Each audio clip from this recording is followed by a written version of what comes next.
It is Sunday evening, and that means it's time for another live recording of the Auburn Experience podcast. This is episode 65 coming your way. We're going to chat with you a little bit before and after, before we get into the actual recording. We're going to talk all about Auburn basketball, how they've been doing, a little bit of a preview for a spring sport, and of course, Auburn potpourri. Let's get into all of that right now.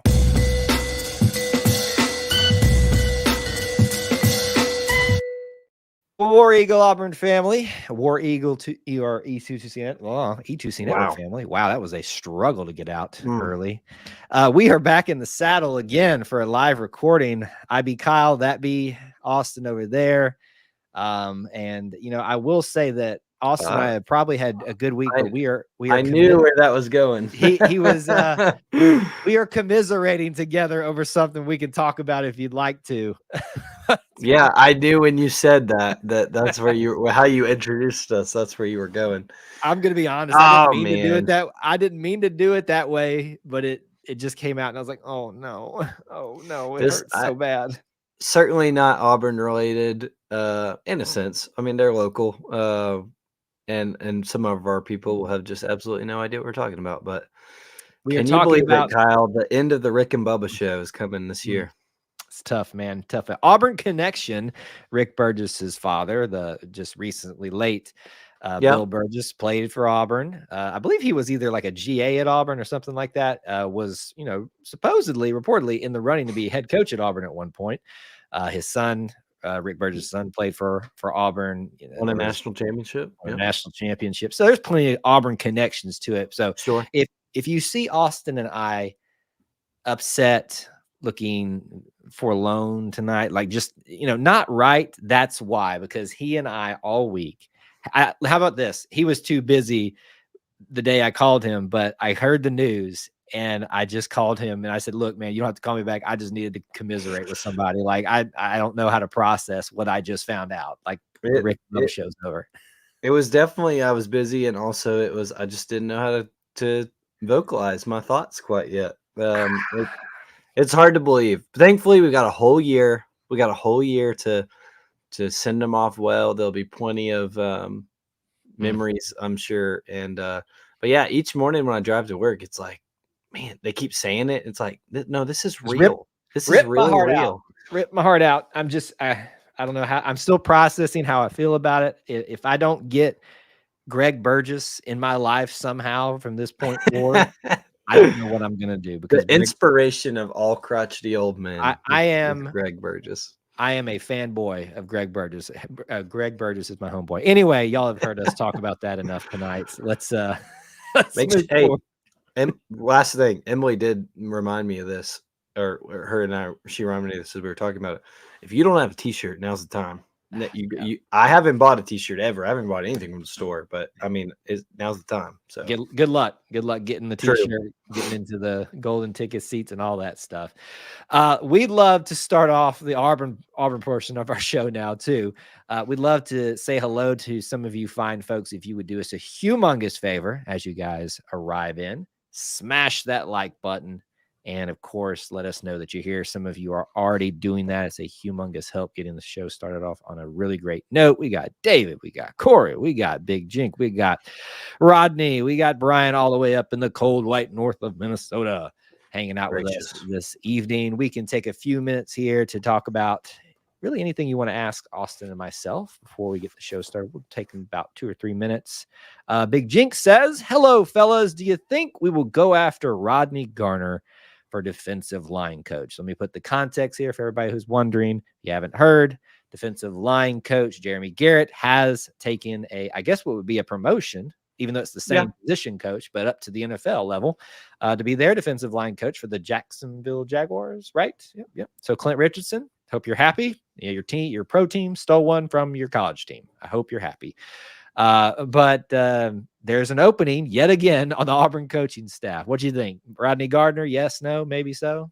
I'd be all for it. But I think I'm sure he's in the running. He's an Auburn legend, as well as an Auburn, has been through here many times. And as we've seen with Coach Wesley McGriff, could always come back. I think he's probably in the running. I'd love it. But more than anything, I just want whoever Coach Freeze wants for this staff. I don't mean that to say that cliche and to avoid the question. I just want whatever culture he has or he wants to instill, whoever he gets, just keep encouraging that. So if Gardner's the guy, I'm all for it. I love me some Rodney Gardner. If not, well, I think he'll find someone just fine. Jeremy Garrett was a great hire for him. Yeah. An incredible hire and one that a lot of guys loved. I think it was an underappreciated hire, to be honest with absolutely. And just, as a side tidbit, after it breaks that he's leaving, he's still on campus yesterday, letting these recruits that are coming in town knowing, hey, I'm leaving, but this is a good place for you. Don't be concerned. So I'm good with that. I wish him the best. But if Rodney Garner's the guy, I'm pumped. We will be watching and waiting eagerly to see how that position's filled. So good question to start off here. Man, this rain has been nonstop today. It just started for us late. Oh, it's been here all day long. It was a beautiful day here in my part of the world yesterday, though. So I enjoyed it. Did a lot of yard work. If I'm a little sniffly tonight, it's because of all that. Let's see here. David says, at the Ole Miss game last night, great road win. We are going to be talking about that as one of our main segments. Well, just kind of a 2-week catch up in terms of, we didn't talk in a lot of detail about the miserable week and the great week. So we're going to kind of encapsulate it all together, maybe put things into perspective for some Auburn fans who lost their ever-loving minds. I know you've never heard that story before. But yeah. You got a compliment on your hat as well, thanks, Austin. Brian. Thank you very much, sir. Long story for another time about me and Clint Richardson, this kind of hat. So it's actually how Clint and I got acquainted, but very long story for another time. But thank you. I love it too. You and Clint getting acquainted over something to do with either uniforms, apparel, aesthetics, visuals, like that does not shock me in the least. That's a match made in heaven. It's a match made in something. Heaven, I don't know. I'm gonna let y'all handle that one. That's I love Clint, but every time I get a chance, he knows I'm gonna dog him a little bit. I think I forgot how I introduced him when we did our live stream this week. What did I call him? I don't know. You'll have to go back and look at it, but it was. I love giving him frustrations when we start a show each time. Shout out to him and his project too. That's super neat. I know. Oh, that's what the show was about. We talked about. From someone who used to write the Today in Auburn History article for E2C Network, Throwback. It's almost like he stole your job or something. Hey, totally fine. More power to it. You know what I miss? 3-point thoughts. I was just thinking about that. 3-point thoughts. I remember. You know what? I don't want to say I miss it because I don't have time for it. But you know what? My favorite thing to do was thumbs up, thumbs down. Oh, that was a good one. We love thumbs up, thumbs down. You had, when we were doing articles back for our website, which does exist. So many people have no idea that I ever wrote articles for this site. Yes, but it was a good series. So things never, sometimes they just get put in the closet. You never know when they might come back. That's right. We'll just see. Wait, in some form or fashion.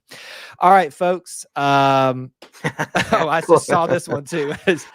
You better not. There is a very, very, very small likelihood I will be at the game. So good luck getting the ticket for that game. And have you seen the Kentucky prices? I mean, it's man, tough. I'm coming that weekend, but I'm not going to the game. You think what? Are you just coming for fun? I'm gonna do work.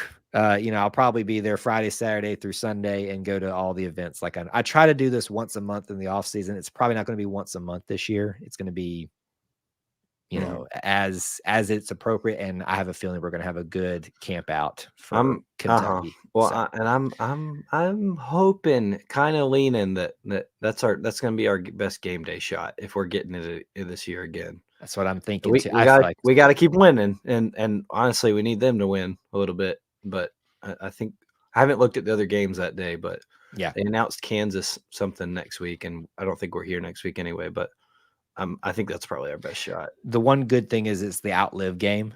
So true. They like Bruce that. And his ESPN buddies love promoting that. So that's the one. I say that not to say that the cause is the most important thing, but it helped. It does help. Day. I think it's been that game before. Most times it has been. All right, we are almost 10 minutes into the show to this, so we need to get things started. As is the case, most of y'all know the drill, 30-minute-ish show with 3 10-minute-ish segments. We are going to talk about potpourri, Auburn basketball update, and Auburn softball preview of sorts. We're going to make sure you guys are informed and ready for the season ahead. Spring ball just around the corner. With that being said, if you are ready, sir, we will get going. Yes, sir. In 3, 2, 1. David Housel described it best.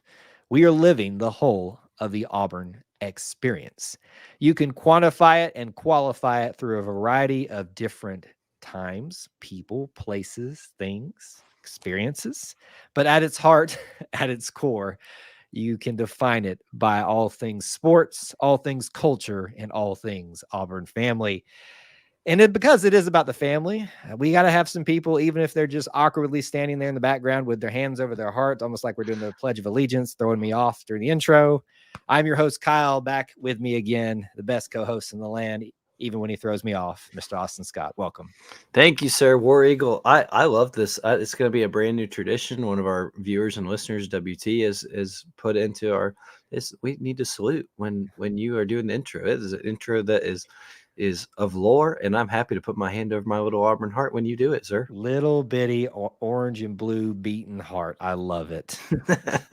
Hey, listen, worse traditions have started for much worse reasons. So I'm fine with it. You know, just I wasn't ready for it this time. See, this is the thing. Every time we do this show, Austin, I've always got to wonder what you're going to do, what you're going to pull out of like the side of the frame here that's going to mess me up. So I just got to be on my 8. Don't be pulling something out right now.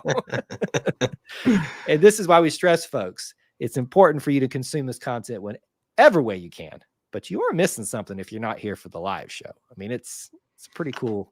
It's an experience. It's the Auburn Experience podcast, but it's quite an experience. So when you need it. That was the worst, like, play off of the name. All right. Look, we have got a lot to talk about in Auburn potpourri before we get into our main topics. Let's cut the crap. Let's get into it and talk about this. Let's start on a somber yet honoring note and talk about, I would argue, probably the biggest news of the week. The unfortunate, obviously, in terms of just the event, the passing of Terry Beasley, Auburn legend, number 88, arguably, probably very easy argument, greatest wide receiver for Auburn to this point. He is the only number retired for Auburn football without a Heisman Trophy attached to it of those 3, which to me is kind of almost a special honor. Yeah. I've kind of set the table up for you, Austin, here about what makes this guy so great, but just in your own words, as we, several days past now, think about Terry Beasley and the sad event of his passing, but wrapping everything up and honoring him, your thoughts about the great Terry Beasley. Yeah, absolutely. I mean, obviously, Kyle and I never watched Terry Beasley play. We never watched him receive touchdown passes from Pat Sullivan. But it's one of those names in Auburn lore that in Auburn history that you just know has special meaning. Like Kyle said, the only non-Heisman Trophy winner to be retired with his number retired and on the side of the stadium. And so it's sad. The circumstances around it are sad. Everything. It looks to be a moment of grief for the Auburn family, and I was really sad to hear about it. I hope that there's a way to honor him, come in this upcoming year, this upcoming season. I think he's earned that. He's one of the names in Auburn history. One day, I'm sure we'll talk about our Auburn football Mount Rushmore, and I think he certainly has consideration for that. He will be on it of the wide receiver variety. When we get to the other bigger categories, we can discuss it. But wide receivers, he is on it. Absolutely, and so it's interesting. I really, I'm not advocating for this. I'm not, one way or the other. I just thought it was a really neat idea if it were to happen. I think a statue, I would be interested in that. I think that, we've already said his guy's number retired and he didn't win a Heisman. If we wanted to extend that to say, if you get your numbered retired, you also get your statue. But I like the idea of someone pointed out, Pat Sullivan's statue is currently in a motion of throwing. if you were across the loop, over closer to the green space, it might be in the way some, but it was, him looking for the ball. I think that would be really cool and really special if that were to be in the plan somehow. Regardless, Terry Beasley, absolutely one of the best Auburn players in history, and really sad to hear about his passing. Yeah, listen, for me, a lot of these things, not to get all mushy tonight, but it goes back to my late father. I grew up hearing stories about Pat Absolutely. Sullivan and Terry Beasley, and every fable that Bo Jackson had about him. It seemed like there were also those fables for the greatness that was Terry Beasley during his time as a player. And so, obviously, very sad event. We will miss Terry, but he will never, ever be forgotten, especially by his Auburn family. Let's talk about some other news that dropped this week. We kind of anticipated this news because we did a whole segment about it last week and whether this was the right move going forward, but now we can officially talk about it. The Auburn University Board of Trustees has approved at least the first phase of approval if you read the fine print. And let me just back up a second. There's a lot of people that I think saw the news, but then start asking all these questions online, even to us. And I appreciate you asking the questions, but go read the article. All the answers are in the article. Like I was like, when is it going to be completed? It's in the article. When is are they going to ever do seats? It doesn't say it point blank, but it basically says there's more to come in the article. So please do go check the article out so that you can understand why it's happening the way it is. But the news, a new video / scoreboard coming on the opposite end, the north end zone in Jordan-Hare Stadium, replacing the one that's been there since 1987. Wow. We gave some impressions about it, our opinions of it coming, but now that it's real, Austin, extra thoughts, new thoughts, anything? Yeah, I thought it was really interesting to see the dimensions, to see kind of what their thoughts are on what it'll look like. I love that the idea is to kind of set it up for future projects, as you said, that they mentioned. It's something that'll be able to sustain whatever else. Now it wasn't specific. It wasn't specific if it'll be an upper deck or if it'll be, seats, luxury seats, whatever. But it is set up for set up for, hopefully it's successful, set up for, things around it in the future. So I love it. I like that it's smaller. It's still very big, but I like that it's smaller than the one adjacent to it. And I think it'll be really good. That is my side of the stadium currently where I sit. And so I'm very interested to see how the construction is through this season because it will be done before next season in 2025. So I'm interested to see how that works this year. I really hope that it kind of extends the concourse behind us. And there's implications for that. Yep. It is very just congested all over. So I love it. I love that it is, shows the potential for what could be coming soon. And I think we said this when John Cohen was hired as athletic director, but he has overseen a lot of facility upgrades and a lot of big time upgrades. And so this seems like another one for him. So I'm really excited and hopeful. I think what I liked about the announcement was the acknowledgement of all the different questions, storylines that Auburn fans have had around this topic. And there wasn't anything left out, especially there's not a lot of reading between the lines that you have to do. They were very thorough in how they explain things. So again, I would encourage you, go read the article that was released on auburntigers.com so that you can get a sense of what this is, why it's this way, and what's coming. Concourse extension, future projects. What I like is this is being done in a methodical, thoughtful way and not just for the sake of adding seats. Like, that's great. That's cool. And some of y'all are way too obsessive about that, in my opinion. But you got to do it the right way and do it the way that is going to be the best benefit for Auburn overall. So the announcement's official. Now, all we got to do is just wait and see what actually comes to fruition. Let's keep going on big topics. I mean, when you really think about it, Austin, this week was just full of big topics. It was busy. One started off the week. It is definitely a good thing, but it is also a controversial thing. The hiring of DJ Durkin as the defensive coordinator, a lot of conversation around that. In fact, and I want to give kudos and shout out to AJ Richardson of the No Huddle podcast here of taking initiative to go reach out to a Maryland friend that he had on previously for the bowl game. And, face the music for the bowl game, first of all, with that Maryland fan, but also to ask about the Maryland situation with DJ Durkin. For the sake of time, we're not going to get into all that. I'd encourage you to listen to that episode. Yeah. But I want to give Austin especially a chance to voice anything that he'd like to about the hire, about the reaction to it, about the controversy around it, because I've said my piece 1,000 different ways, 1,000 times on the many things that we do here. But DJ Durkin hired, your thoughts? Yeah, I think it was trending that way for a while, football-wise. Love it. I think he is an SEC-known coordinator. It's going to help out Auburn's defense a lot, and I really hope, give some consistency and some longevity to the coordinator position. And that goes for offensive and defensive sides of the ball. Just hoping there's some continuity there. Yep. I get everything. I get people have questions. I also think that a lot of people only read headlines.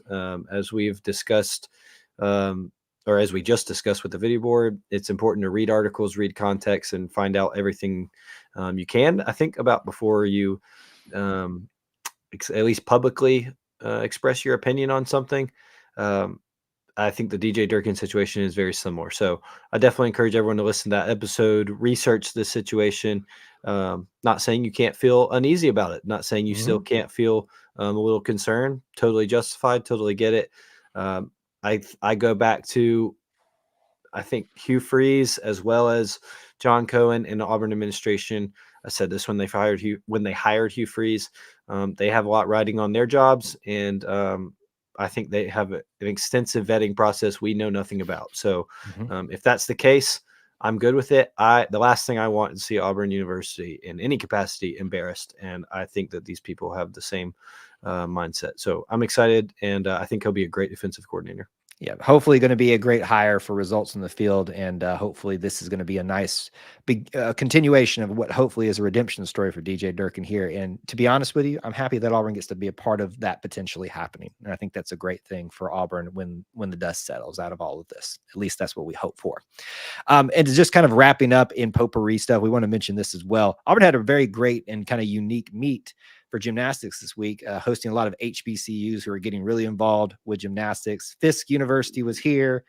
Talladega was here. There was supposed to be another one that I think had to drop out, and Temple took their place. I think if I remember Jeff Grabe's interview with Andy this week, it's been several days since that, but that was cool. And there's just a lot of things that happened within this meet, the uniqueness of it, how cool it was to have all those teams together in a quad meet. Olivia Graves, debut, Greaves, I think is how you're supposed to say it, debut. And then the Talladega, the Fisk gymnast who got injured, but we've gotten a good report since then. So were you at the meet or? Yes. Yeah. We took the boys. We're at the meet. Really cool, just to see a quad meet in person for one. I've never seen that in person. A lot of moving parts, a lot of has to be put on for that to work. So big props to the Auburn facility staff, because it was an incredible event to be at. But yeah, really cool with Black History Month to have that going on, and to invite HBCUs. I kept thinking about how cool it is for some of these teams that they just haven't competed in front of this many people, or in this nice of a facility. And that's not welcome to the jungle. That's right. That's right. Not to say their facilities aren't nice, but to just say I hope that it was a good experience for them to get to see that, and to see the gymnasties doing their thing. And now that I'm thinking about it, is it still the jungle for gymnastics, or is it like a different name for the student section? Is it always the jungle no matter what? I'm saying it's the jungle. I'm going it's the jungle. Yeah. Okay, that's what I thought. But I was like, I feel like, is there a different name we need to give for volleyball? Like, should there be because they called the Auburn Rowdies for the soccer games. Sure. Is what their names. And I know that's not the jungle. They're not in the jungle. But anyway, it's just a quick thought that popped in my head. I know I bulldozed. Fair thought. But it was really cool. And I'm really glad that the Fisk gymnast, I can't remember her name, I apologize. Yeah.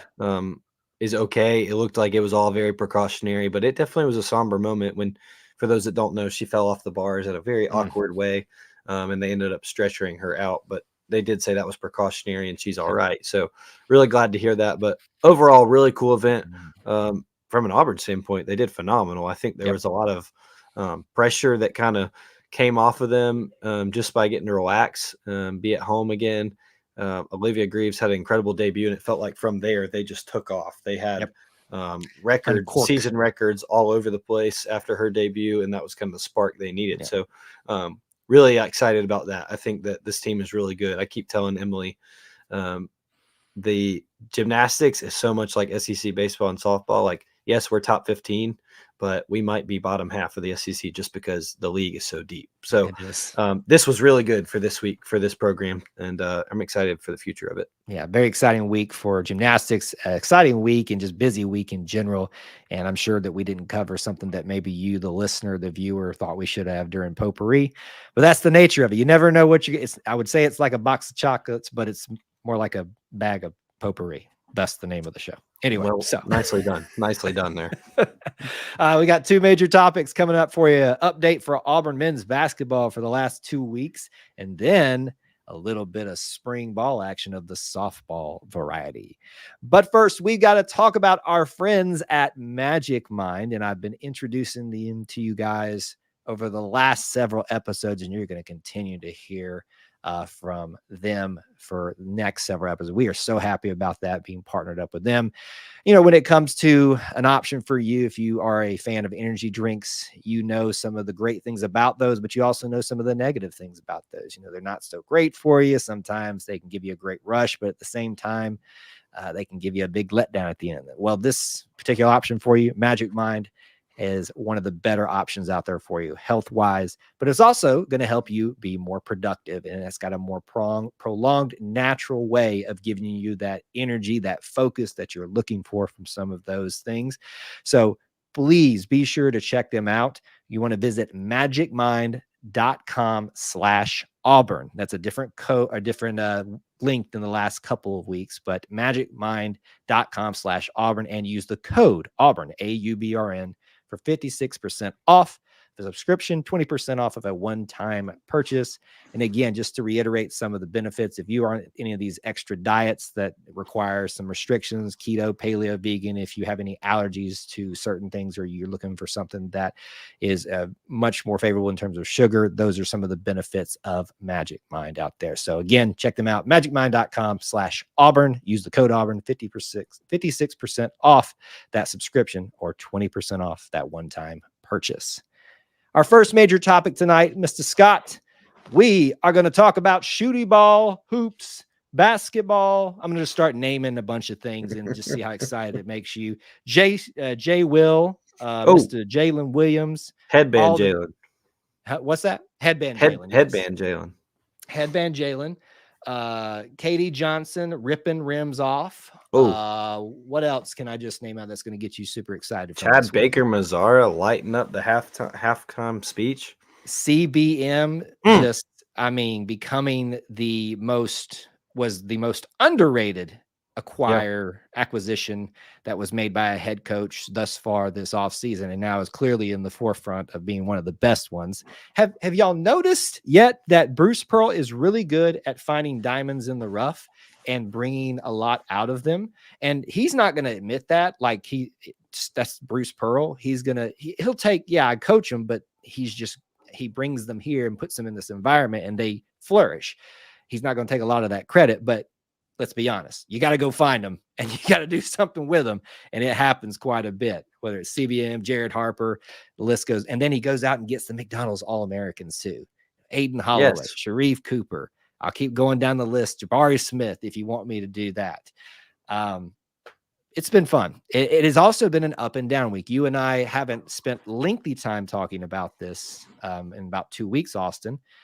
But give me your perspective of the last 2 weeks. A lot of bad to begin it, a lot of good this week. Where's your head at on this basketball team? Yeah, I mean, I think, the week before this past one, 2 road losses we discussed in potpourri last week, just, disheartening losses. I think it was a tough road loss at Alabama that you had a nice comeback in, just couldn't finish it off. A Mississippi State loss where you thought they could get things corrected and just could never get over the hump. No pun intended. But then that's their basketball arena. I don't think anyone probably knows that. Never mind. Forget it. And then I was going to let you go with it. You just, hey, there's this thing called an auger. I'm just watching you dig it. Right there. I just butchered that. Yes. But that's one of the great things about a live show. That's right. And then this week, they get back home against Vanderbilt. You knew that them coming back home would mean a lot. You knew the being back in front of the jungle would mean a lot, and it did. They had that a great performance, ended up destroying Vanderbilt, to sweep the season series. And then it was leading up into the Ole Miss game where they're going on the road again. We know that Ole Miss is going to sell it out, and we know that they're looking to get revenge on the beatdown we put on them here. And even through the first half, you're looking like, oh my gosh, this team cannot play on the road. They just cannot make shots. Did we peak too soon at Arkansas? Are there things that are, what is going on? How can we fix this? And I think it was one of those things where everybody collectively could have benefited from being in that halftime and hearing CBM say, we're not going to do this anymore. We are going to calm down and recognize we are a good team and we just need to be us. And it showed in the second half of the Ole Miss game. They absolutely came out and dominated, shot 70% from the field, and trusted in who they are, and was able to come out with a big win, a quad one win on the road, something they desperately needed on their resume. And now you get back home this week, and then you go on the road again. And so I'm excited for where this team is at. I think they have confidence, not just from winning, but from winning on the road and showing themselves, even though we were down, we can do it. And we know we can play away from home and silence a lot of doubters. So this team is good. This team is still putting it together, and there are individuals still putting it together. But I really like where this team's head is at, because I think they're proving to themselves how good they are. I'm not worried they peaked too soon. I don't think they've peaked, period. But I think that they are moving in a very good direction, especially at the beginning of February. What is often lost in conversations is it's not about what the struggle is that you went through and how it feels at the time, but it matters about what you do in response to that struggle. That's right. And after a very emotional, hard-fought loss to Alabama on the road, after a just confusing, confounding, frustrating loss at Mississippi State, it's okay to feel frustrated and to ask those questions, but it's all about how you handle it. And unfortunately, as we talked about, some of our fan base didn't know how to handle that. But what the team did is they said, all right, look, we can choose to get into each other's faces. We can get frustrated. We can blame each other, point fingers, or we can insert all that energy, negative energy, and direct it at everybody else. And they did it at Vanderbilt, who got swept for the season for the first time since I think it was 1989. So that means 2 games in a season. We won both of them. Not first time since 1989. I didn't look it up for Ole Miss, but it happened. Season sweep for Ole Miss, their place and our place, just like Vanderbilt. What a response. I mean, you took care of 2 teams that you're going to see twice in the schedule, and both times you handled them pretty good. And one of those is where Ole Miss, has a pretty great environment from what it looks like. And then you get a big lead on us, but we just chip away. We come back, and then we build up a lead ourselves. To me, it was so encouraging to watch what happened individually for a lot of those players in the game, but also for team-wise in Ole Miss. And I hope, you point to a moment in a season or in whatever sport it is, Austin, like, people, for instance, in 2013 will point to that LSU football game was the turning point leading to the national championship appearance. I got a feeling we're going to be pointing to this Ole Miss game. Is that a big step out, or no? I think that makes a lot of sense. To me, I feel like this is where, at least for the players, they're going to look back to that night in New Orleans, start quoting Pat Dye here on the show and gain a little strength from it. It'll help you down the road. Well, and same thing for that Final Four team. When Chuma Okeke hit that 3 in Georgia, and they didn't lose again until the Final Four, when they shouldn't have, when they got it robbed from it. Yeah. Don't bring that up. Those are the kind of the plays and the types of play you look at on where this team might make a magical run. And that Ole Miss game certainly could be it. Yeah. And here's the thing about this team right now. We've got so many players doing things they don't typically do. And it's easy to focus on CBM. It's easy to focus on Jalen, which I'm so happy about. It's easy to focus on start throwing the names out. But I want to give a shout out to KD Johnson. And we tweeted this out during the game, and I still got a lot of response to it, good response to it, but I still don't think people appreciate what KD has done this season. He is still his psycho self. Like if you saw the end of the game with the technical, again, I wish as a coach and a professional he hadn't, but I'm fine with it. Listen, rock that rim, baby. I'm totally the fine head with motions. The head motions just there, just sold that whole phrase. Boom. I'm just so happy with this kid because so many times he's been so ready to just do his little quick dribble through the legs and then throw up a 3-pointer.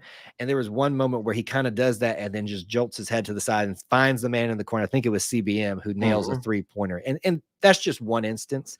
And that's just one player. But there, Jalen Williams becoming assertive, aggressive. This team is it's a team. And I know that's redundant for me to say that, but it's so nice to see that. Well, and in this day and age where you have to bring in a lot of guys from high school or the portal every year, it feels like you're entering or you're piecing together these acquisitions in the offseason with guys who are still there, and you're trying to figure out how they're going to mesh on the court and off the court. Off the court, they look like they're having a ton of fun. They always look like they're cracking up on the bench. They always look like they're, all the videos we see from Auburn men's basketball look like they're just goofing off. But having fun together, and on the court they're working so well. Every time we play, we see the minutes breakdown of how even it is, but also how many different lineups are able to be there, and nobody's worried. We have talked about this ad nauseum. No one's worried about getting their minutes. No one's worried about getting their numbers, and it just works. I think that I have loved Chad Baker-Mazara because I think he fits the mold perfectly of this team. He is just feisty enough and just absolutely psycho enough, but he backs it up with his play, and then he's hyping his teammates up. I think this team it's more fun to pull for than I thought it would be. Not because I thought they'd be, statues out there, but just because you can see how good the ball movement is, how much they work together. And I think that's going to take them far. That means a lot in the world of college basketball. And once we get closer to the end of the season. Yeah. Big week here of response, big week of energy. And of course, the thing everybody's been focused on, you got your quad 1 win. Everybody breathe a collective sigh of relief. I wonder what will be the next over focus that we'll have on this team at some point. But for now, folks, settle in. Plenty of basketball left to be played. Still going to be a roller coaster ride in the SEC this year, as it is most years these days, and most every sport, as you could probably imagine in the SEC. But excited where we're at as a team, and we'll continue to talk about them here. Big topic number 2 tonight, Mr. Scott. It is spring. It is time to go to the garage, get your gloves out, start kind of loosen them up a little bit. If you got you an aluminum bat somewhere, because we do that. I thought you were going to talk about your gloves for yard work. Well, I mean, that's what I should be doing when we finally get some good weather. But will I? That's the good question. No, I am talking about your baseball mitts, but for the purposes of our segment here, softball mitts. Our hitball sports. Hitball sports. Diamond sports. Spring ball, whatever analogy, whatever phrase, nickname you want to use, it is here, folks. And as always the case, softball gets started just before baseball, which I kind of like, to be honest with you. I kind of like they're staggered. That way we don't have to have too much going on in that opening weekend for softball or that opening weekend for baseball. So our focus for this week is this Auburn softball team led by Coach Mickey Dean, who's been here for quite a while now. And to be honest with you, I think a lot of people are shocked in that sense too, because there's been a few ups and downs, but to me, he inherited quite a bit of a chore, because this is a team that had a lot of success, had a little bit of controversy and scandal, and trying to weather the storm, and then COVID happened, and you shouldn't make certain decisions during COVID because things happen, and you get to places in a program that you shouldn't be. Anyway, that decision wasn't made with this program, and now they're still competitive. I'm going to leave it there. Auburn softball 2024. We can handle this preview whatever way you want, Austin. But just maybe opening thoughts from you about what you're feeling, what you're thinking about for this upcoming softball season. There's a lot to like about this team. There's a lot of questions, I think, that are fair. This team lost Bree Ellis, as we well know. Yep. She is at Arkansas now, a team we will face. This team has Maddie Pinta back. The phenom.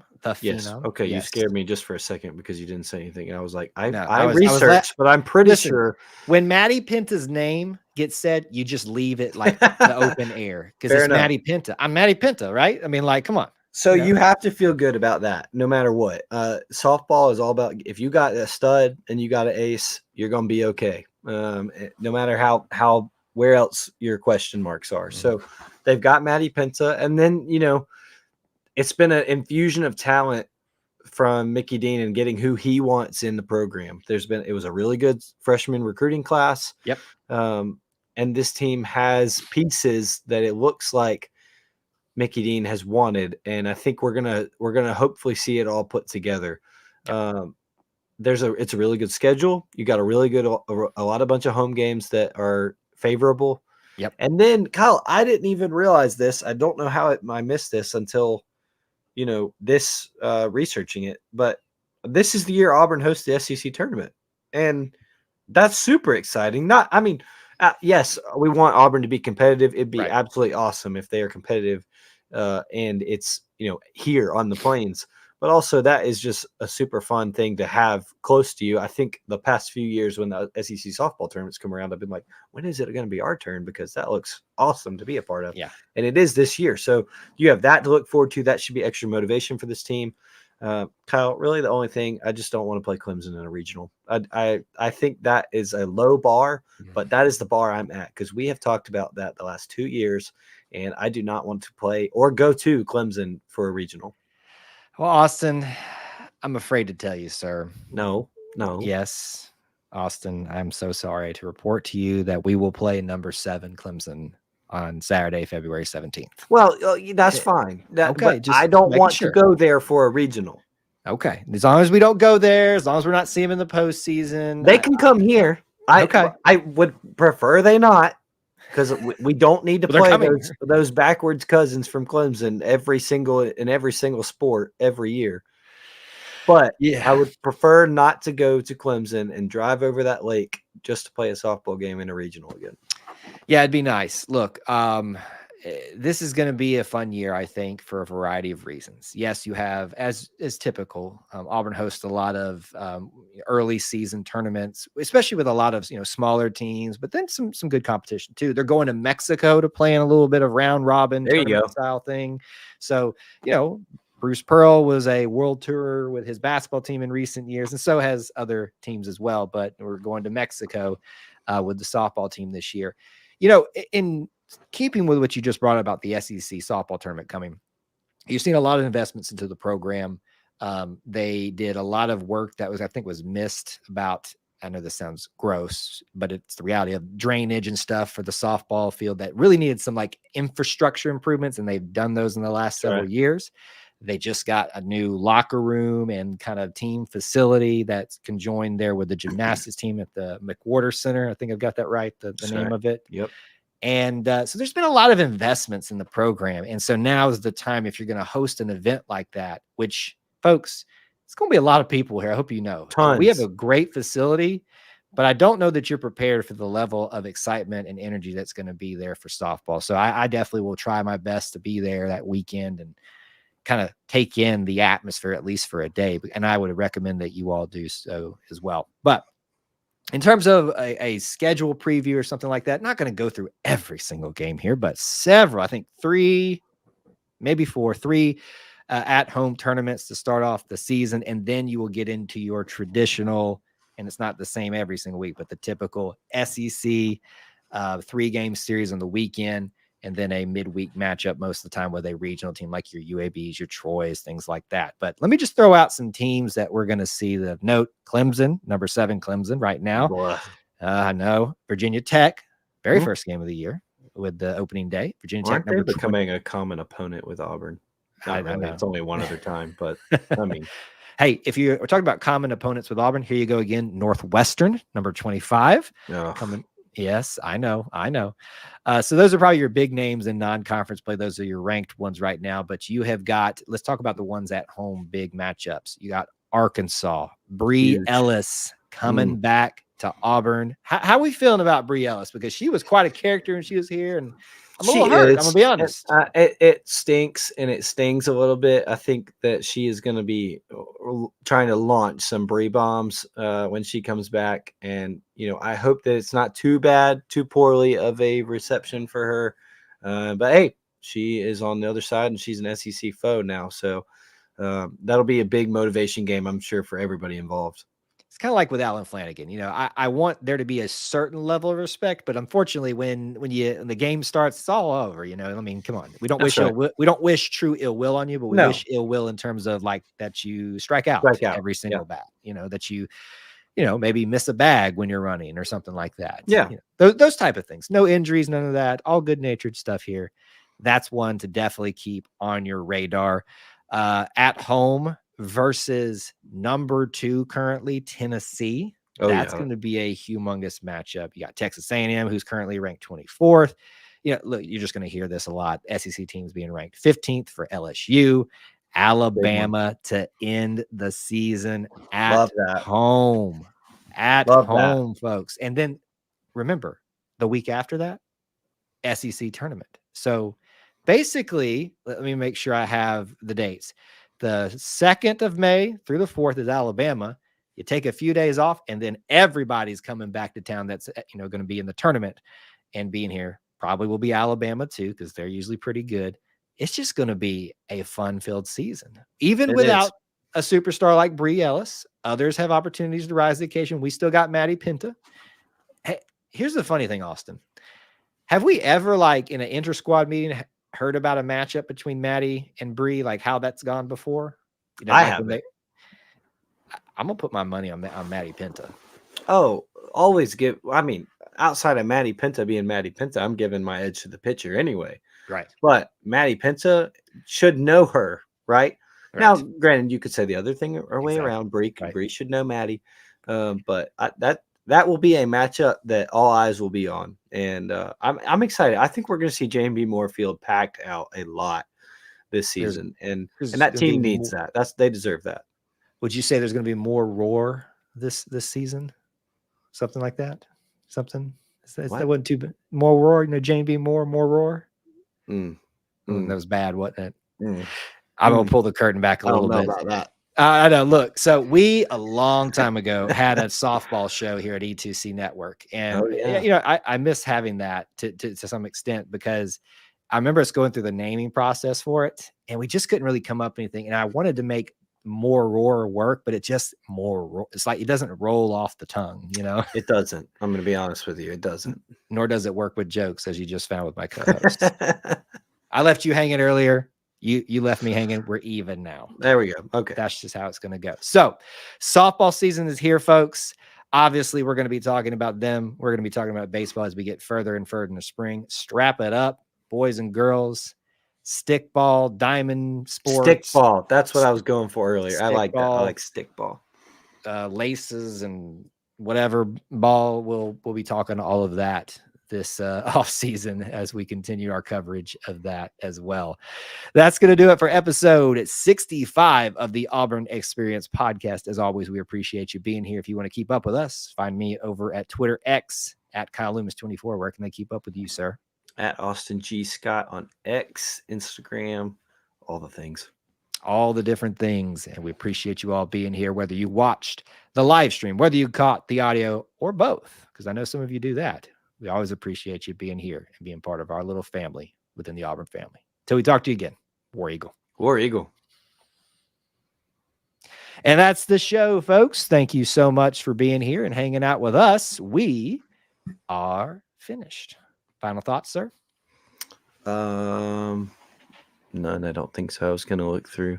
Yeah, anything you want to address? The floor is yours. I saw our buddy Clint popped in. He did. It's like somebody or he gets like a bat signal sometimes. He does. Somebody It's said like his something little about it. It's like his little AUD shines in the air. It's like somebody said something about uniforms. I'm here. Bing, bing, bing, bing, bing. And you know, I'm just happy that he was here for the War Dustbuster show. Yeah, man. You know all about that, right? Oh yes, it goes down in E2C lore. What a day that was. What a day. All right, sir. As always, thanks for hanging out with us. We're going to chat for a little bit, but you head on off. Sounds good. We'll do it again a little earlier next week. Yes, thank you for reminding me. Real quick, everybody, we are right now tentatively planning about a 5 p.m. Eastern time show. We're going to confirm that time for you later on.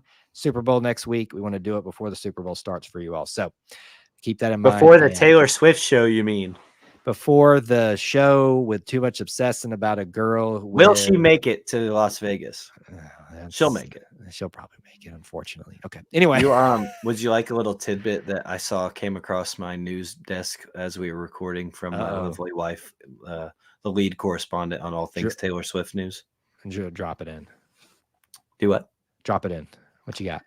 The Grammys are tonight. I don't know if you're aware. I know you're an avid Grammys follower.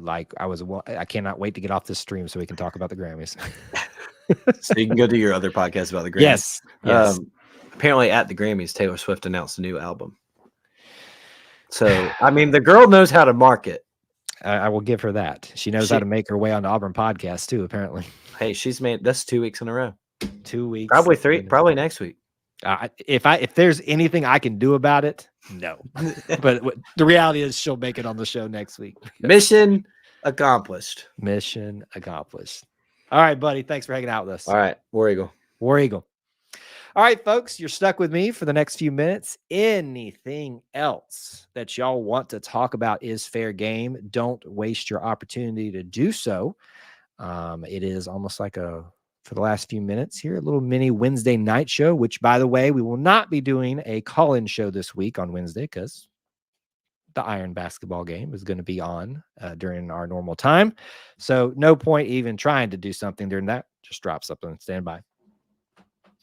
Hope you guys will forgive us for not doing one this week. It's going to happen a few more times during basketball season, but so there's that. So get your comments, questions in. I want to cover anything that you guys may want us to discuss further or we haven't touched on in the show, and then we'll wrap our show up that way. But since we were just talking about schedules, things to keep in mind, let's run through all of that like we normally do every live stream. Of course, keep in mind, post-game show this Wednesday, the Iron Bowl of basketball. Hope we get our revenge for the last game. Hope you'll join us right after that.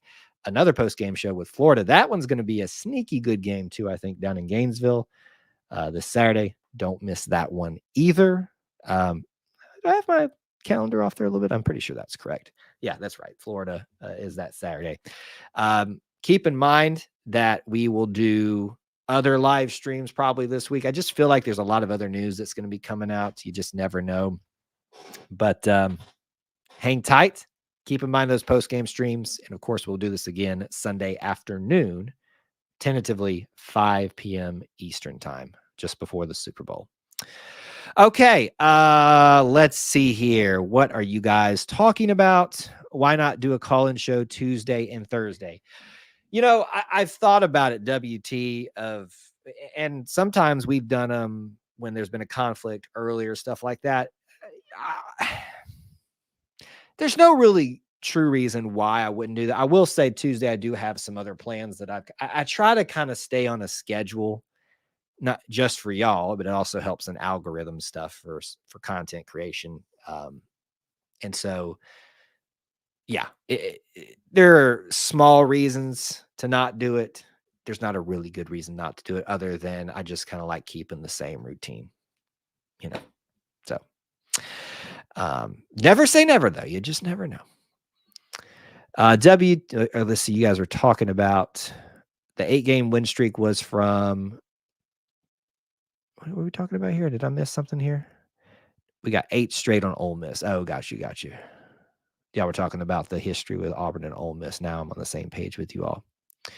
Unbeaten says, I want Katie to come back next season just because he gets on so many opposing fans' nerves. It would be nice. I think he is going to be one of those players that could have some eligibility left. It'd be nice. I think he could really help himself out if he wants a shot at the NBA. I think he's going to have to do a lot this year and next year to prove that, but no shot at him. I'm just kind of looking at what I see right now. The one bad thing about this team being such a great team is nobody gets to really like shine all the time. And so I don't care if you're the superstar. Janai is the superstar of the team, but there are some nights he gets kind of forgotten about because J Will's having a great night, or Trey is having a good night, or CBM's having a great night, KD's having a great night, all the different things. But if he can come back, that'd be great. That'd be good. Let's see here. Brian with an anecdote for us. I was at dinner tonight with my girlfriend, not a girlfriend, my girlfriend. Sorry about that, Brian. At a restaurant on the U of Minnesota's campus, and a person walked in wearing a Virginia sweatshirt. My girlfriend got to hear me relive the Final Four disappointment. I bet that was so triggering for you. It's triggering for me anytime I see Virginia walk by. And you know what's even worse about that is we have so much in common with Virginia, color scheme, some of our history and stuff too. It just is, it's not good. It's not good. It hurts me a little bit. It just hurts me. I will never forget being in, at that time, Auburn Arena, now Neville Arena, for that Final Four watch party. And man, what an environment. And I saw the shot go up, and I saw Samir Dowdy just lightly graze him. And everybody started cheering. I was like, oh no, it's going to be so sad in here when everybody realizes what just happened. Mm. Mm. Mm. Mm. The sweep felt so good, especially since Lane Kiffin was running his mouth again. Look, I hope you guys realize that Lane does this on purpose now, because he knows he gets a lot of engagement from Auburn fans. So, like, I tip my hat to him because I know exactly what he's doing. And I still do. I still play along, make fun of him too, because it's just fun. He gets it. He doesn't care. But yeah, I mean, you act like that, you're going to get made fun of, especially when, anyway, I appreciate the gamesmanship by Lane Kiffin, and I will participate in kind. You asked last time we swept Ole Miss we have beaten them the previous 6 times. Last year we swept them in relation to us. Okay. Got you. I figured that the Ole Miss thing had happened more recently because we see them twice every year. Remember, it's Auburn, Georgia, and Ole Miss that Auburn sees 3 times every year. Everybody's got 3 teams that they see. Oh, I said that backwards. 3 times. Start over, Kyle.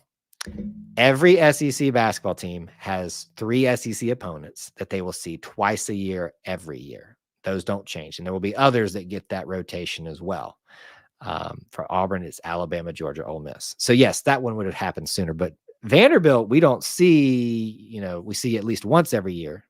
But seeing them twice is very rare. And they've had some pretty good years. So the last time we swept them would have been very far in the distant past. Let's see here. I remember we used to struggle so much every time we played Ole Miss. Now it just seems too easy. It's not going to get much easier for longer. Yeah, just enjoy it. Chris Beard, I think, is going to have them rolling pretty soon here. Just realized how bad my hair is looking tonight. That hairline is just really rocking tonight, guys. All right, last few minutes here. What haven't we talked about that y'all would like to? I'm going to encourage you guys. I know a lot of you probably aren't fans of the Tiki-Takis. I am doing a almost daily midday chat about 12:45 Eastern time over there. And literally it can be 5 minutes, 30 minutes. It's kind of similar to what we do here, but it's just kind of another way to engage the audience over there, encourage them to come over here too. So if you ever want to join us over there, 12:45 Eastern on the Tiki-Takis. Any news on the DL coach? No, I don't have any insights or anything like that. I know there's some interest around Rodney Gardner coming back from the fans. I don't know if that has any legs to it. There's a couple other names that have been thrown out. Someone liked a tweet when the news broke that Jeremy Garrett was moving on. of us announcing Tracy Rocker coming back several years back. And I'm just like, that's weird. Like, it's clearly they liked it because of the news. Like, were you trying to like get some notice of it to act like we reported the wrong thing or something like that? It was by a random account too. I don't know. It was really weird. The Bama game Wednesday. It's going to be electric. That is putting it lightly, my friend. It's going to be a great environment. All right, folks, we are just about at an hour. Thank you all so much for hanging out with us tonight. Smash that like button if you want to help the show out. Obviously, check out the links in the description here on YouTube, but you can visit our friends at Magic Mind, magicmind.com/Auburn. Use the code Auburn. If you want to help support us, support them, and you will be supporting us. Appreciate you guys being here and hanging out with us tonight. Till we talk to you again, hope to see you on post-game stream this week on Wednesday after the Bama game or after the Florida game or this time next week. Until we talk to you again, War Eagle.